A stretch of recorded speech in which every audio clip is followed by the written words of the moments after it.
The distress beacon had been pulsing for 3 standard days before anyone noticed it came from the forbidden sector, a stretch of space where salvage laws didn't apply and mercy was considered a liability.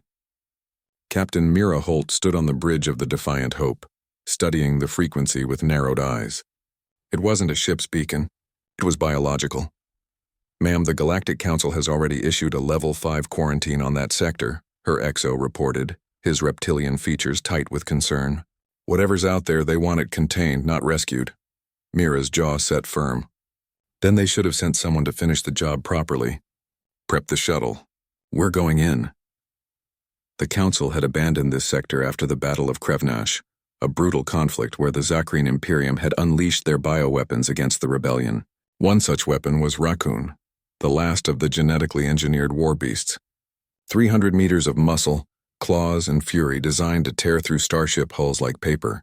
The other species had learned to fear them, and when the war ended, they'd made sure none survived. Almost none. The shuttle descended through a debris field thick with the remnants of Zakrine war cruisers. Mira piloted with steady hands while her medical officer, Dr. Chen, prepared the stasis pods in case they actually found something alive. "This is insane," Chen muttered. "Even if we find it, even if it's still breathing, do you have any idea what a raccoon can do?" "I've seen the footage from Krevnash. They massacred entire battalions." "They were weapons," Mira said quietly. "Not warriors. There's a difference." The beacon led them to a crater on a barren moon. As they descended, Mira's breath caught. There, partially buried under debris and dried blood, lay Raccoon. The creature was massive even in its broken state. Scales that shifted between deep crimson and midnight blue. 6 powerful limbs sprawled at unnatural angles, and a head crowned with curved horns that had been snapped off halfway. "Vitals are weak but stable," Chen reported, his scanner trembling in his hands. "Multiple fractures, severe radiation poisoning, and... God, Mira, it's been lying here for weeks. How is it still alive?" "Because it wants to live," Mira said, already moving toward the cargo bay. "Prep the medbay. We're bringing it aboard." The extraction took 4 hours and every ounce of their shuttle's lifting capacity. Raccoon didn't resist, it couldn't. One massive eye, golden and intelligent, tracked Mira's movements as she directed the operation. She saw no rage there, only pain, and something that looked disturbingly like resignation. "Easy," she murmured, more to herself than the unconscious beast. "We've got you." Word of the rescue spread through the galactic community like wildfire. By the time the Defiant Hope reached the neutral station Meridian 7, they were met with a blockade of council ships. The holo-conference was predictably hostile. Ambassador Trelvek, a towering Krillnon whose species had lost thousands to Raccoon attacks during the war, led the opposition. "Captain Holt, you have committed a grievous error."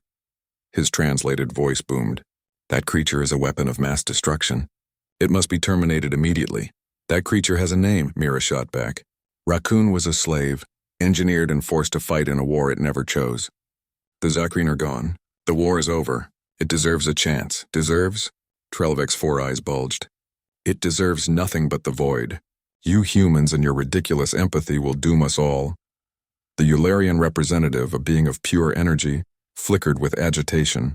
"The human tendency toward irrational mercy is well documented. You saved the Krelnath from extinction. You rehabilitated the Vorthian war criminals. Now this, where does your foolishness end?" Mira leaned forward, her voice dropping to steel. "Our foolishness is called compassion.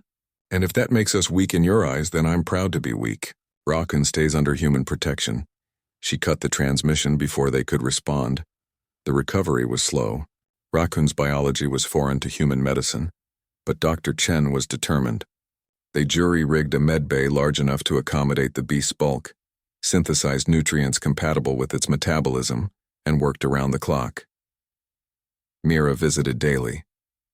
At first, Raccoon pretended to sleep when she entered, or perhaps it genuinely needed the rest. But gradually those golden eyes would crack open, watching her with wary curiosity. "I brought you something," Mira said one evening, holding up a datapad. "Music.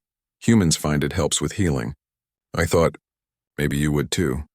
She played a symphony, something old earth full of sweeping strings and hopeful brass. Raccoon's breathing changed, slowing, deepening. One massive claw flexed, almost in time with the rhythm. 3 weeks into recovery, Raccoon spoke for the first time. The translator struggled with the deep, resonant tones, but the meaning came through clear enough. Why? Mira looked up from her reports. Why what? Why save enemy? She considered the question carefully. You were never my enemy, Raccoon. You were a victim of the same war that killed so many of my friends. The Zachrine made you into a weapon, but weapons can be unmade. Lives can be rebuilt. Others not think this. No, Mira admitted. They don't. Most species out here believe mercy is weakness. They think humans are foolish for caring about things that don't benefit us directly. She smiled sadly. Maybe we are foolish, but I'd rather be a fool with a clear conscience than wise and cruel. Raccoon's eyes studied her for a long moment. Then slowly, carefully, the massive beast lowered its head, a gesture of respect among its kind. Humans. Strange, it rumbled, and Mira could swear she heard something like warmth in that voice. But good strange. 6 months later, when the defiant Hope faced down a pirate armada in the outer reaches, Raccoon fought beside them, not as a weapon, but as crew. The pirates fled after the first volley. Word had spread that the humans had done the impossible. They'd turned Death Incarnate into a guardian. Captain Mira Holt watched Raccoon coordinate with her tactical team, its movements precise and controlled, its voice calm over the comms. She thought about the Galactic Council's warnings, their fears, their certainty that compassion was humanity's fatal flaw. Let them think that, she decided. Humans would keep saving the ones everyone else left to die, because that's what made them human. And maybe, just maybe, that's what the galaxy needed most.